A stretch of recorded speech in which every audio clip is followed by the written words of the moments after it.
자, 이번 시간은 데이 1입니다. 자, 11페이지부터 시작해서 24페이지까지 관련 내용을 살펴보도록 하겠습니다.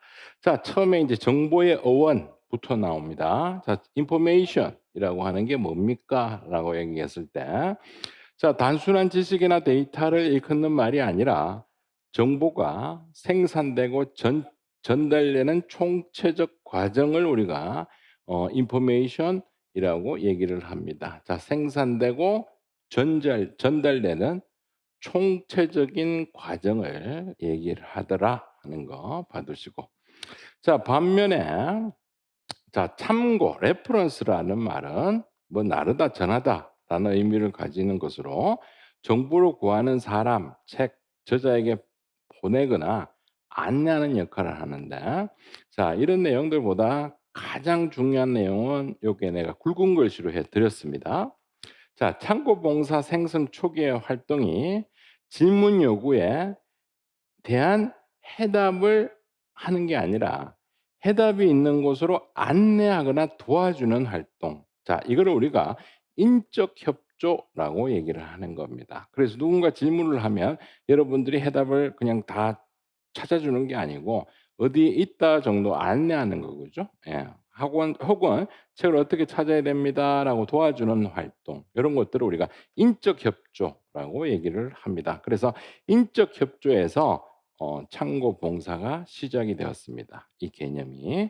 자, 그래서 참고의 어원이나 초기 서비스 형태는 불행하게도 향후에 창고 봉사가 이용자의 서비스를 제한적으로 해석하도록 만드는데 요인을 제공하게 돼요. 그래서 여기서 이제 제한적으로 해석한다는 말은 뭡니까? 단순히 안내하거나 도와준다는 의미로 해석하는 겁니다. 그래서 정답을 찾아주는 게 아니에요. 즉 해답을 제공해 주는 게 아니고 인적 협조하는 걸로 제한적으로 해석하는 데 요인이 되었다. 이렇게 보시면 되겠죠. 자, 그래서 요건 여기 굵은 글씨로 되어 있는 글자 위주로 확인만 하시면 되겠습니다. 자, 그다음 정보 서비스의 개념과 속성으로 와서, 자, 정보 서비스와 관련된 개념은 세 가지가 있습니다. 자, 첫 번째, 정보 서비스 하면은 정보를 전달하는 것, 즉 제공하는 겁니다. 그래서 사람에게 알려진 정보를 그냥 전달한다라는 가치 중립적인 정의가 있을 수가 있고, 또 두 번째는 교육적 지시를 전달하겠다라고 하는, 자, 교육이라고 있는 거는 상당히 가치가 있는 거잖아요. 그죠? 그래서 이걸 우리가 가치지향적인 의미다라고 얘기를 합니다. 자, 그러나 전달이라는 면에서는 첫 번째 개념과 동일한 속성을 가지고 있습니다. 그래서 두 번째는 교육적인 지시를 전달하는 거다. 자, 세 번째는 교육도 하고 훈련도 하고 조언도 해 준다는 의미로서 요거는 인본주의적이고 가치지향적입니다.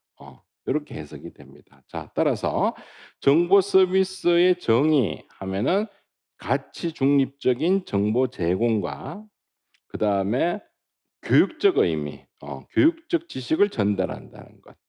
그다음에 교육 훈련 조언하는 인본주의적이고 가치지향적인 요런 정의가 내포되어 있더라. 해서 정보 서비스는 이 세 가지의 정의를 가지고 있다라고 보시면 돼요. 그래서 여기서는 간단하게 내가 여기 표로 만들었죠. 예, 이 부분만 확인하시면 되겠습니다.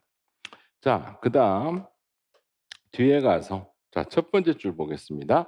미국 도서관 협회 용어 사전에서 정보 서비스는 정보를 구하는 이용자에게 참고 사서가 제공하는 인적 협조라고 정의를 내리고 있습니다.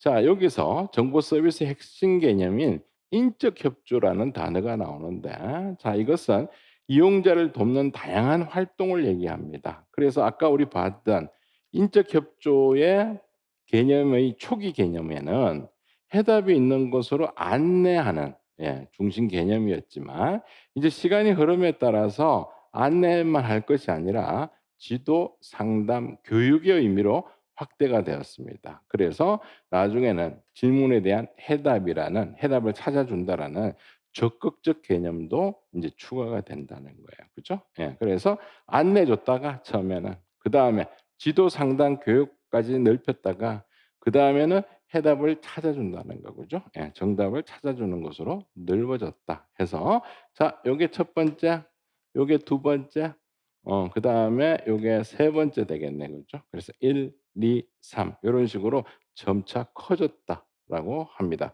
자 그래서 정보 서비스 개념의 변화 자 정리합니다. 처음에는 인적 협조라는 개념을 도입했습니다. 그래서 해답 있는 곳으로 안내를 해 줬다가 나중에 지도 상담 교육이라는 의미로 확대되고 그다음에는 질문에 대해서 이제 해답까지 해 주는 적극적 개념도 추가가 되고 현재에서는 이제 전문적이고 기술적인 서비스로까지 탈바꿈을 하게 됩니다. 그래서 전문적이고 기술적 서비스라고 하는 것은 뭡니까 하면은 요런 것들이죠. 안내, 맞춤형, 중개, 인터넷 원문 서비스 그다음에 가상 참고서가 요러한 내용들 그죠? 예. 요러한 내용들의 서비스로 점차 세분화되었다. 요렇게 보시면 되겠습니다. 자 그래서 정보 서비스란 단수의 의미로 사용한다면 정보를 제공하는 것이고 복수의 의미는 교육 상담 지도가 포함이 되는 겁니다. 그죠? 예. 그래서 요러한 것들을 다 총칭하는 것을 복수의 개념이다라고 보시면 되겠습니다. 자 그럼 여기서 중요한 게 뭡니까?라고 한다면 요 내용의 변화죠. 예. 요런 변화적인 내용이 상당히 중요하다. 요렇게 봐두시기 바랍니다. 자 그다음 자 정보 서비스와 참고 봉사로 넘어옵니다. 자 19 세기는 미국에서의 두 가지 운동이 있습니다. 자 첫 번째 보편적인 교육입니다. 자 보편적인 교육과 두 번째는 이제 공공도서관의 운동이죠. 자 그러면 첫 번째 미국의 19 세기 미국의 운동 보편 교육이라고 하는 것이 뭐냐 하면 자 계층이라고 하는 것은 뭐 하층민도 있지만 혹은 부자들 혹은 중산층 누구든 간에 혹은 흑인이든 백인이든 황인이든 간에 무슬림이든 기독교든 간에 미국의 모든 어린이들이 무료로 공교육을 받을 수 있도록 하는 운동이 일어나게 됩니다. 예, 그게 우리가 보편 교육이다라고 얘기를 합니다. 자, 그다음 공공도서관에서 어떤 변화가 일어납니까 하면은 전국의 주나 지방 정부에서는 무료로 공립학교를 설립하자는 운동이 일어납니다. 그래서 교육을 무상으로 하자라는 운동이 일어나게 됩니다. 그래서 여기 대표적인 사례로 보스턴 공공도서관은 1854년에 모든 대중에게 무료로 도서관을 개방을 합니다. 그다음에 도시민 2명당 평균 한 권의 책을 대출하기 시작한 겁니다. 그래서 처음 시작은 좀 미약했죠. 예 하지만 인제 무료 개방이라는 것은 그 당시에는 상당한 충격이었다. 자 그다음에 1876 년까지 인제 11개 주에서 188 개의 무료 공공 도서관이 설립을 하게 됩니다. 자 그러면은 이 1800 년대는 왜 이렇게 무료라든가 이런 보편적 교육이라든가 이런 것들을 왜 생각하게 되었나 하면은 이 당시 인제 1800 년대 1870 년대의 미국의 상황을 우리가 유추해 본다면은 인제 산업혁명이라는 게 일어나죠. 그러면 어떻게 됩니까? 무역 흑자가 또 일어납니다, 미국에서. 그러니까 일종의 잘 살게 된 거지. 잘 살게 되고 그죠? 그다음에 도시화가 됩니다. 도시화가 되고 그래서 이러한 내용들이 다 뭐겠어요? 그렇지. 모든 외국 이민자들이 대거 미국으로 들어오겠죠. 예. 미국이 무역 흑자도 나고 기회의 땅이 돼 버립니다. 그래서 교육도 무료로 해 줘야 되고 공공도서관도 이제 뭡니까? 살만하니까 무료로 인제 개방하는 이런 운동들이 일어나게 되었다는 겁니다. 그죠? 그래서 만약에 못 살게 되면 어떻게 돼요? 이러는 것도 생각할 수가 없는 거잖아. 그지? 그런데 1800 년대에 미국은 이 이후에는 인제 경제 공황이 왔지만 이 당시 시점에는 상당히 살기 좋은 시대였다라고 잠시나마 그죠? 예 그렇게 생각하시면 되겠고. 자 그다음에 여기에 편성해서 자 정보 서비스는 상기에 두 가지 즉 혁신의 직접적 결과를 발생시켰고 즉 보편 교육은 자 여기 보편적 교육은 대중들에게 읽는 방법을 가르쳤어요. 인제 책을 읽을 수 있게 되었고 읽을 수 있으니까 자료가 있어야 될 거 아니야. 그래서 공공도서관에 읽을 자료를 제공을 하게 되었습니다. 그래서 이러한 특징이 있다, 이 당시에. 자 그래서 1876 년도에 미국 도서관 협회 연차 총회에서 이 사무엘 그린이라는 분이 등장을 합니다. 자 이분이 인제 이용자 협조라고 하는 용어를 사용을 합니다. 그래서 이용자 협조라는 서비스를 처음 인제 제안을 하게 됩니다. 그래서 이 당시에 이용자 협조는 도서관을 잘 모르는 이용자들에게 자료를 이용할 수 있도록 사서가 도와주는 활동이다라고 얘기를 합니다. 그래서 이러한 협조의 이념은 오늘날 정보 서비스에서 강조되어야 할 인본주의의 토대가 되었다라고 하는 거예요. 그래서 이용자 협조, 그린 요것들은 시험에 잘 나오니까 여러분들이 항상 기억을 해 두시기 바랍니다. 자 뒤에서도 계속 나옵니다. 사무엘 그린. 자 그러면 그린이 얘기하는 참고 사서의 기능이 뭡니까?라고 하면은 일단 사람들에게 도서관이나 도서관 자료의 이용 방법을 가르치시는 겁니다. 이용 방법을 알아야 그지? 책을 또 읽고 할 거 아닙니까? 그다음에 이용자들이 인제 질문하면 답변을 해 줘야 되겠죠.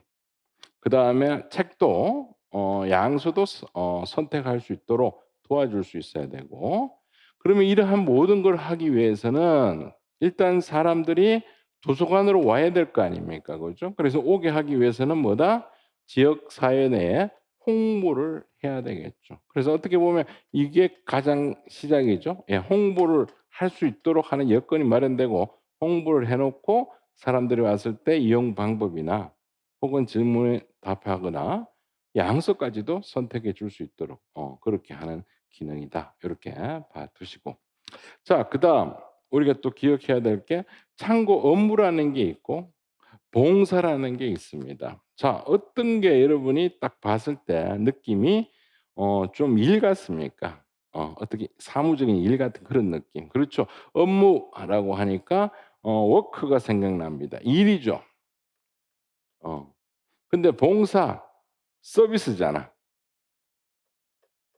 그지? 어떤 게 어감이 좋습니까? 아무래도 업무보다는 봉사라고 하는 것이 좀 더 어감이 좋습니다. 그죠? 그래서 처음에는 우리가 업무라고 생각했다가 나중에는 인제 서비스 즉 봉사라는 용어로 차츰 바뀌게 된다. 이렇게 생각하시면 돼요. 그래서 처음에는 창구 업무가 나중에는 봉사로 발전을 하게 됩니다. 그래서 자 이러한 서비스들이 도서관 업무의 일부로 정착이 되면서 창고 업무라고 부르기 시작합니다. 그다음에 2차 대전 이후에 업무가 재편이 되고 자 2차 대전 이후는 인제 젊은 사서들 중심으로 한 진보적 이론 즉 '해답을 이젠 찾아줘야 된다.'라고 하는 이론이 대두되면서 서비스 의미가 참 점차 강화가 됩니다. 그래서 '이건 일이 아니라 뭐다? 서비스다.'라는 인식이 바뀌게 되겠죠. 그래서 창고 봉사라는 경향이 많아지게 되었고 따라서 업무가 봉사로 발전을 하게 되었다 하는 거 요거를 한번 봐 두시기 바랍니다. 됐죠? 자 그러면 우리 뒤에서 업무와 봉사의 차이를 한번 보겠습니다. 자 참고 업무는 일이잖아. 질문하면 답하는 일이에요.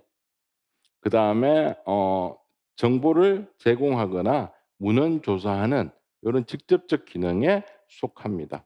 하지만 어 업무 중에 하나이기 때문에 이거는 독립된 조직이 없어요. 레퍼런스실이 없다는 겁니다. 그래서 일상생활에 일하다가 또 요런 일도 수행을 하는 거예요. 자 근데 창고 봉사라고 하는 것은 성공적인 창고 업무를 위한 모든 요소가 다 갖춰져 있어야 됩니다. 즉 각종 간접 기능도 다 갖춰져 있어야 돼요. 자 그게 무슨 말이냐면 요런 거죠. 창고실이 있어야 되고 창고실 안에는 창고 자료도 있어야 되고 이걸 인제 창고실을 전담하는 사서도 있어야 됩니다. 즉 전문적 관리 단위가 있어야 되고 그러면 이 관리하는 창고 사서는 전문화되고 조직화된 서비스를 해야 된다는 거예요. 그죠? 예. 그래서 업무를 위한 모든 요소 예 가 다 갖춰진 좀 전문화된 예 고런 느낌이 들어간다.